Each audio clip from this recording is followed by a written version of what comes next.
Greg, good morning and welcome to Auto Smarts for You. Morning, guys. You ready? You pumped for this weekend? Yeah, I'm doing great, man. I can't wait to get on the racetrack. I've been looking forward to this one all year. 57 career wins for this guy. And, in 2007, he became just the third pro stock driver to surpass 50 wins. How does it feel to be mentioned with guys like Warren Johnson and Bob Glidden in the same breath as one of the best ever? Well, obviously, it's an honor. Those are the guys that I looked up to when I was growing up. So I certainly never even realized or had a dream of being able to race against them and try and break their records. I just wanted to work alongside them and work for them and watch them race. That's what I did for a lot of years. And man, this deal here, since I started driving, we've gotten all these wins and championships, and now we're up there being mentioned with guys like that. It's just beyond my wildest dreams. You know what? I hope I'm not done yet. I hope I can keep going and I just don't stop there and be mentioned with them. We hope to make many more memories as we go through here. I'm still relatively young in drag race terms, I guess. You can keep going. Heck, Warren's 63 years old and he's still out there. So I got a ways to go, I figure, and hopefully we can break a few more records. Now, Greg, you've won 3 straight Pro Stock World Championships, 03, 04, and 05. Out of those 3, which was your most memorable? Well, I guess the answer should be the first one. The first one's always the greatest, but I'm going to go with 2004. 2004 was just a magical year. We won 15 races. We set the record for most race wins ever in a season. It just seemed like we were absolutely almost invincible, and you just went to the race knowing that if you just did your job and you performed like you've been, you're going to win the race. And that's a hard feeling to come by, and that doesn't happen very often. We had it that year, and, we certainly lost a few too, but boy, we performed great, and the team just did a heck of a job. So I'll remember that one, and, it sticks out for me. Also, when you win that first one, it's a great feeling, but there's always people that are going to say, he got lucky. It was a fluke. So you want to come back and do it again the second time just to prove that it wasn't a fluke, and we came back big. And yeah, 2004 was a pinch-me season, folks. If you don't know, Greg Anderson in 2004, 15 wins, as he mentioned, 16 number one qualifiers, 72 round wins. Otherwise, he did nothing at all in 2004. But, the Summit Racing Equipment Nationals is basically the halfway point of the season. Let's talk about how you feel about this season, currently third place in Pro Stock. Yeah, obviously third place is certainly not bad for most, and a lot of people would love to be in that spot, but I'm not happy with it. That's the lowest I've been at this point of the year, and as long as I can remember, and it's not setting well with me. I've yet to win this year. I'm winless in 2009, so that's not what I set out to do this year. That's not how I want to end the season. Obviously, it's time to turn it on, and I've been looking forward to this race all year long.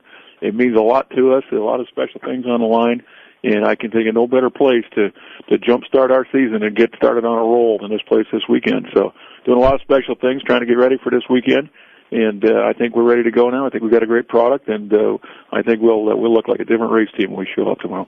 Now let's talk countdown to the championship. Has that changed any of your approach to the season, how it goes on, than it has in the past? Yeah, it has in the past. I've kind of looked at it different in the past, and we've started out strong and had good, strong starts to the year, and as we gone through the middle of the year, we kind of, started playing around a little bit and experimenting, trying to find different things for when the countdown comes around where we got something in the bag, and it just hasn't worked out that great for us. We've ended up having a hard time turning the switch back on and getting back to race wins when the championship came around, the countdown came around. So obviously this year, I don't have to worry about that. We haven't won many races this year. We're not peaking yet.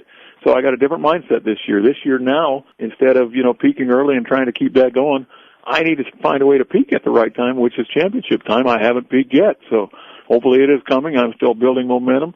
And when we get to the championship, then we'll be racing our best through the season. So it's definitely going to be a different type of season for me.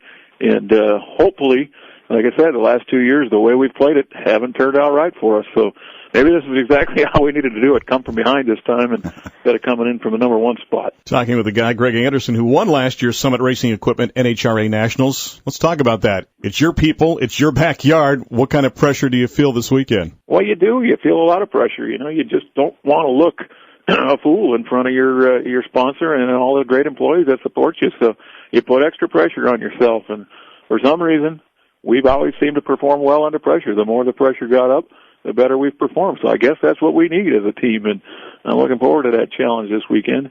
And, maybe that's, like I said, exactly what the doctor ordered. It is extra pressure, but I think we seem to thrive under that. So I can't wait to get going and prove we're a better race team than we've showed this year. Now, last week's show, Jason told us about his love for his 68 wagons. So do you have any old cars that you're in love with or you're restoring, or what do you got in the garage at home? I don't have any old cars. I kind of, I stay so so into this pro stock stuff, I just don't hardly ever take my mind off it, and I'm probably the odd man in the whole group here that's saying that, but I don't have any old cars. The only thing that I really, really enjoy is I have a 2005 Pontiac GTO, actually, that I won from General Motors for winning Driver of the Year in 2004. Cool. So I always cherish that, and I play with that all the time. And also got a custom chopper bike that I got for that same reason. So those are my two toys that I play with. I don't have an old car like Jason. He enjoys the heck out of that, and I'm just going to sit back and watch him, and I'll play with my more current toys. I bet he'd love to trade you for that chopper or something for one of his wagons. He might be able to sneak it on him, what do you think? Yeah, I think so. I ain't giving it up, though. Two things. First of all, who's the better driver, you or Jason? And I'll tell you what he said last week, but what's your answer to that? I'm going to tell you right now, and I'm not going to lie. I'm not going to BS anybody. Right now, he's the better driver. He's been driving better than I have this year. I need to change that. I need to get back to driving heck like he is right now. I'm trying to learn from him right now. So it's kind of a role reversal.